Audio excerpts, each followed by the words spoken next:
America. And happy 4th of July weekend. And happy Canada Day for those friends of ours north of the border. Today is your national holiday, and ours is on Tuesday. So it's nice that they coincide around the same time. But it's a nice long holiday weekend for many of us.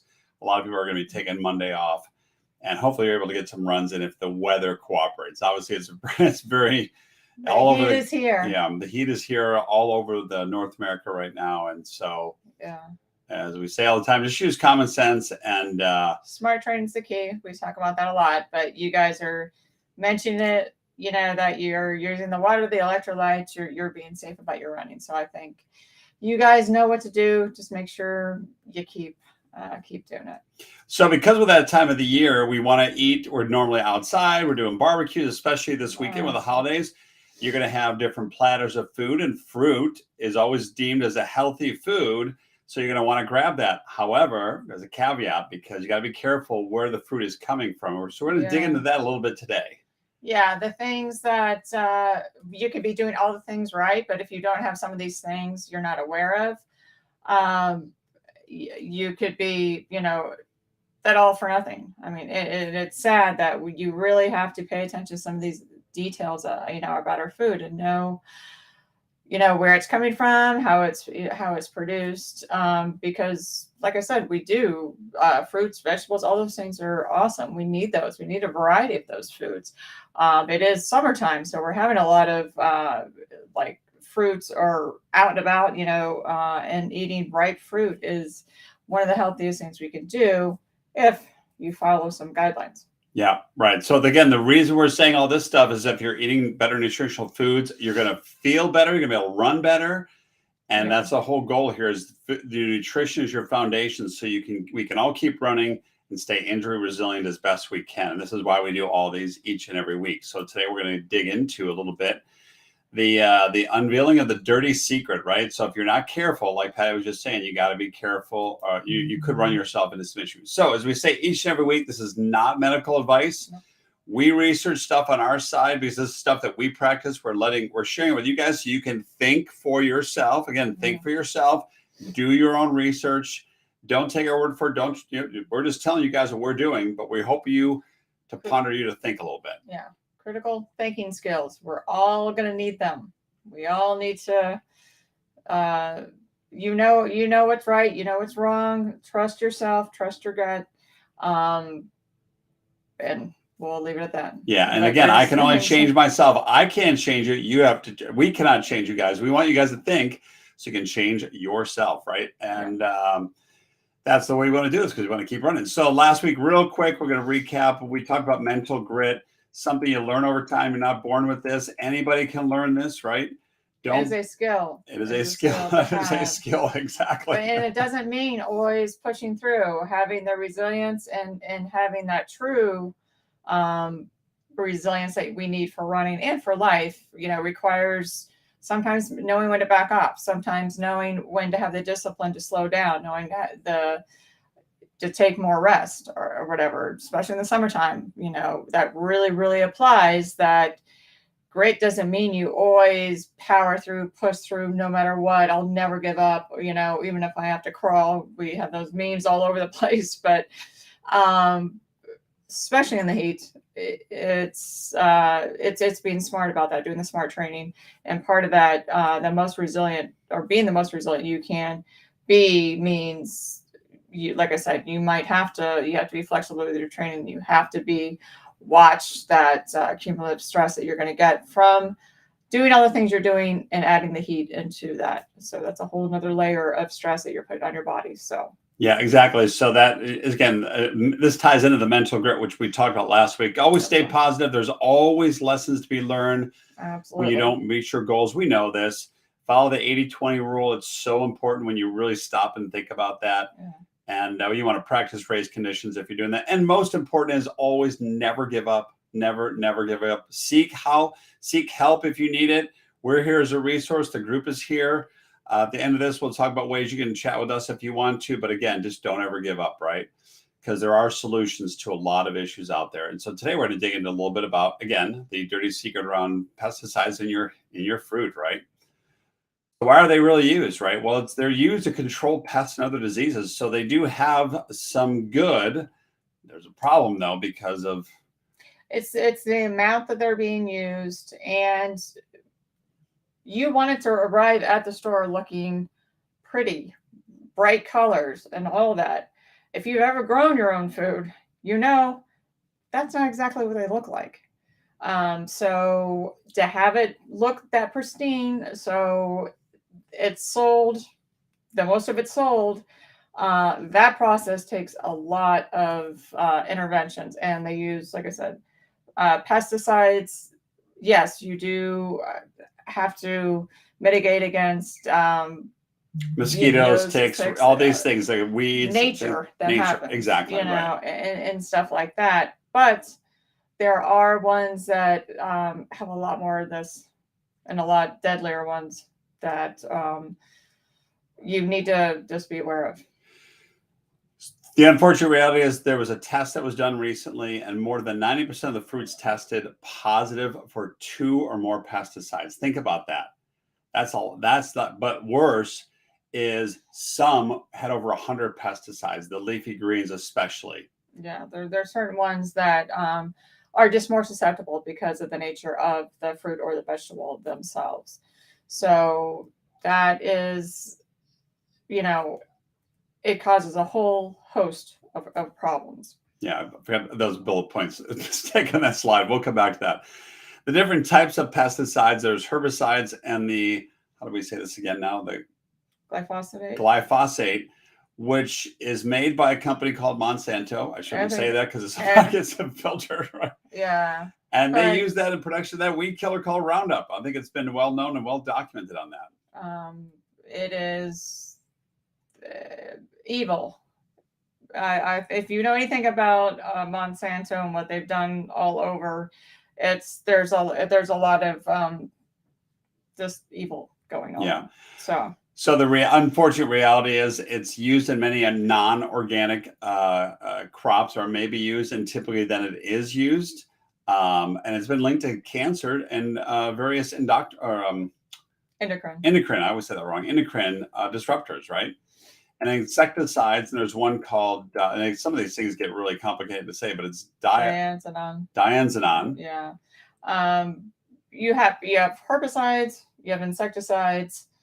These are just different types of things that they use to mitigate the bugs and the rodents and things like that. And things like that. Unfortunately, like I said, these are not, if they're killing that, what's the residue doing to us? So exactly.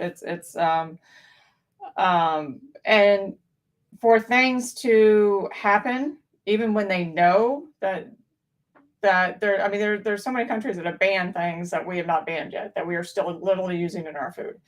The FDA takes a very long time. They've known, that's always a weird word.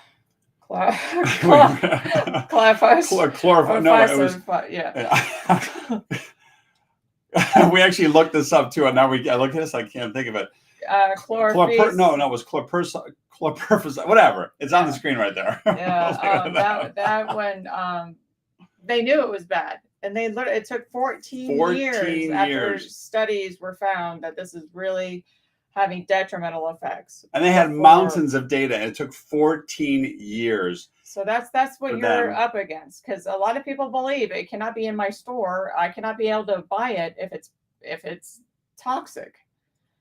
Unfortunately, that's not the case. And that we have the FDA, we have the EPA, we have all these agencies that are supposed to protect us from this.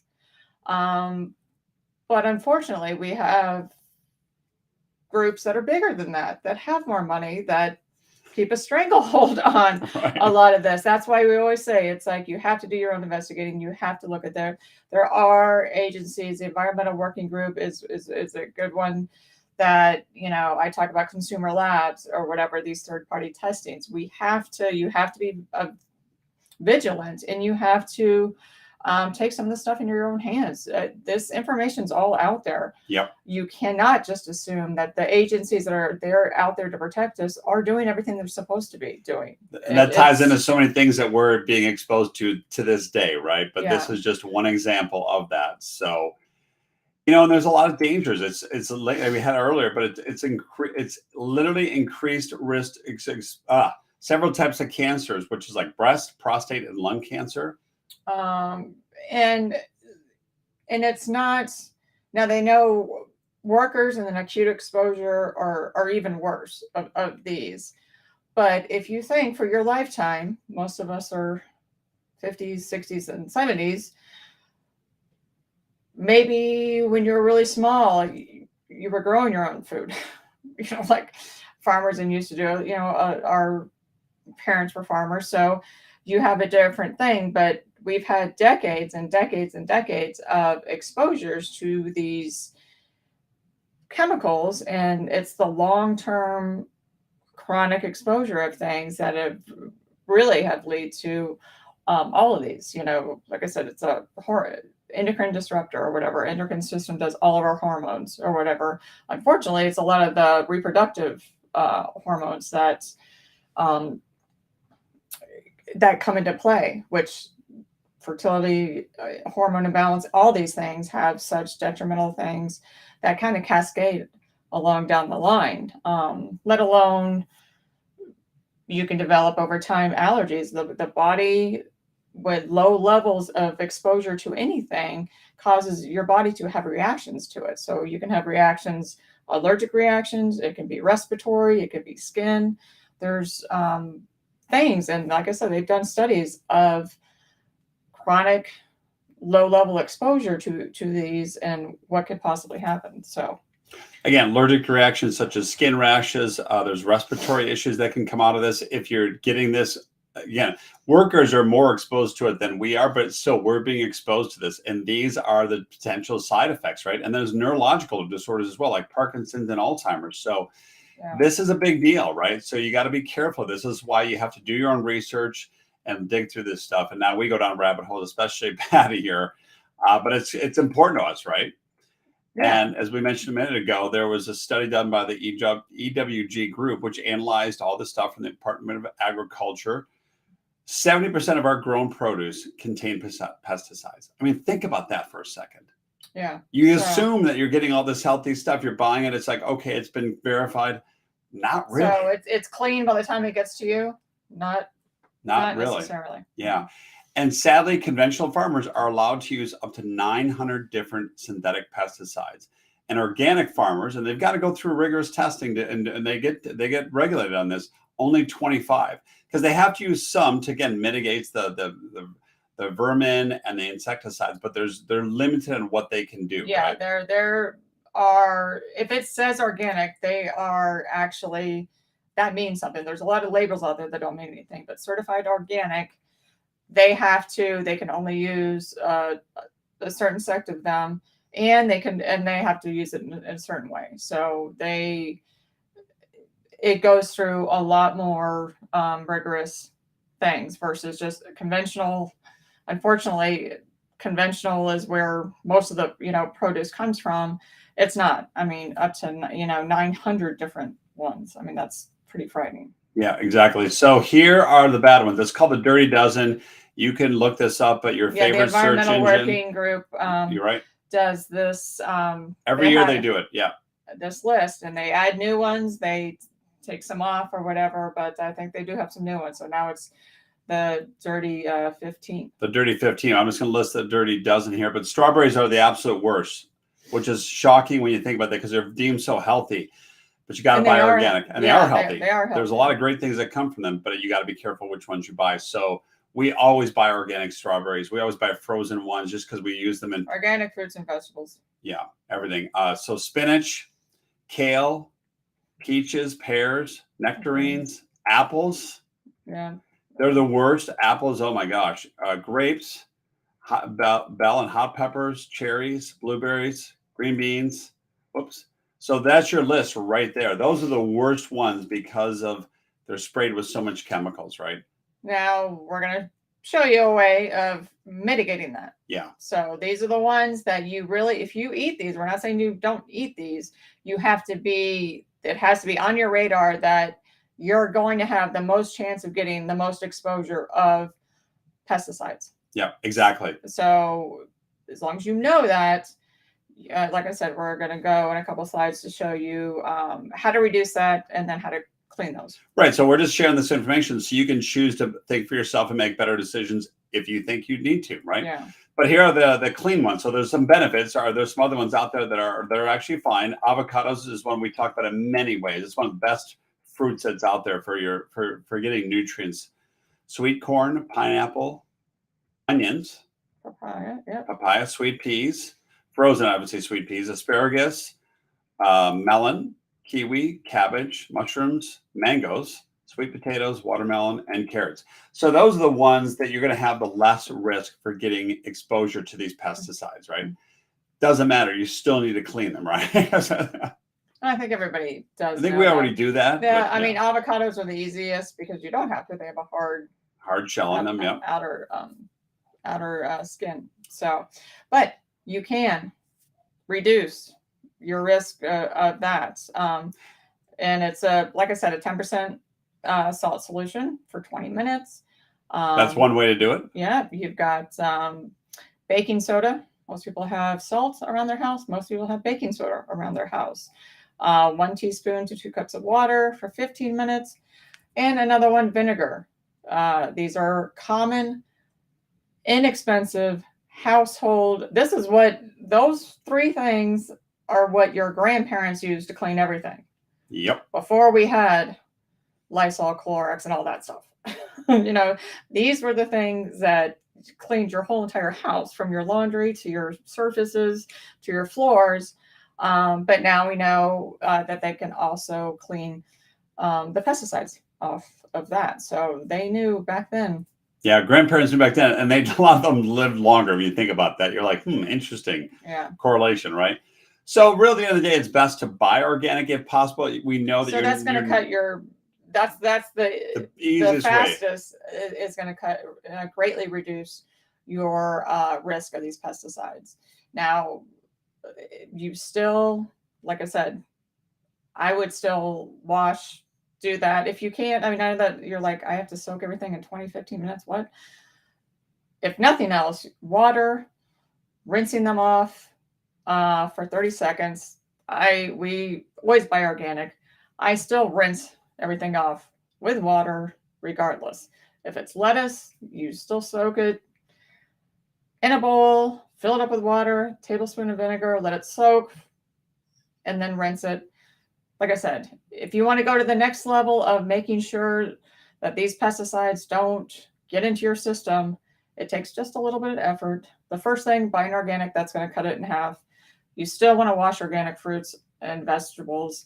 And then if you really, really, really want to, you can do vinegar, you can do baking soda in that. But if you're buying non-organic, you definitely have to be doing one of those 3 things at the top. Yep, exactly. Another way to do it is just frozen fruits and vegetables. They're going to be more nutrient dense because the way that they're put together, once they're picked, they got to be frozen right away, right? So you've heard picked at ripeness or whatever. That when they are picked that way and flash frozen right away, they have the most nutrients in them. They have the least amount, because the problem is we all like fresh fruits and vegetables. They taste better. It's with cooking. But the time that it takes, the pesticides that are used, and the time that it takes for it, even when it's organic, they still use some, not as many, and it's more regulated. But the time that it takes to get onto the shelves sometimes is a long process. That process to there, not only does the use of insecticides and pesticides reduce the nutrient density of these items, the fruits and vegetables, the length of time it takes to get to your shelves reduces the nutrient density of these. So those are 2 things. I know frozen fruits and vegetables, they don't taste as good. It's not, but if you want to get organic frozen fruits and vegetables are your best. Believe it or not, it always seems like fresh should be better, but in this case, actually, it's not. Yeah. And then lastly, again, If we you just talked about really if you really want to do this, go what's called old school and just grow your own vegetables if you have the ability and the means and the capabilities. And if you don't, you probably should start to do that now, because of all the stuff we're talking about. We know there's just craziness going on in the world right now. This is just one small example. And if you can grow your own fruits and vegetables, or just your own vegetables, excuse me, then you're going to be that much farther ahead. But you can grow fruit. It depends on where you're at. Yeah, there's a lot of ways. There's creativity. People live in cities can still do this, right? Yeah. That's because they have the desire to do that. So that takes the next level, or you support your natural, your farmers markets. Farmers markets are the easiest way to do it, right? Instead of going to the grocery store, because you're going to be supporting local farmers, and a lot of them will be, if they're honest, they're going to want you to come to their farm and check things out, right? So that's the people that we've met. That's now our go-tos. We want to, if they're going to invite us out to their place, then we know that they're doing the right things, because they're like, hey, the truth is willing to be challenged, where a lie never wants to be challenged. Think about that for a minute. And that just ties into a lot of things right now. Yeah. Anyway, in wrapping up, again, this is one example. We say this all the time, but if you guys are stuck, if you just like, I don't know what to do, I'm so overwhelmed, because we get it. There's so much information out there, and you've tried, you can't make it work. You tried, you can't make it work. That little bit of guidance, you can go to runtips.us/call. We're always willing to do a chat with you guys and to give you some insights. Or if you have any questions about this kind of stuff, it's like I said, doing research and doing that, it takes time. A lot of people just don't have time. You don't have the time. So we understand that. So that's why we like to share things that, like I said, it works for us. We're not saying this is what you have to do. Yeah. But we know nutrition is the foundation of living healthy. We have to. Running has to fit into living healthy. Our food has to fit into living healthy. All these things are our relationships. All of it has to fit into living that healthy lifestyle. That's what makes us resilient to not only injury, but resilient to everything that could be coming our way. We don't know. That's all unknown. No. So you can go to runtips.us/call. That's runtips.us/call. Pick a time. We can chat for a little bit. And there's no charge for this, but we're doing that to try to help you guys out.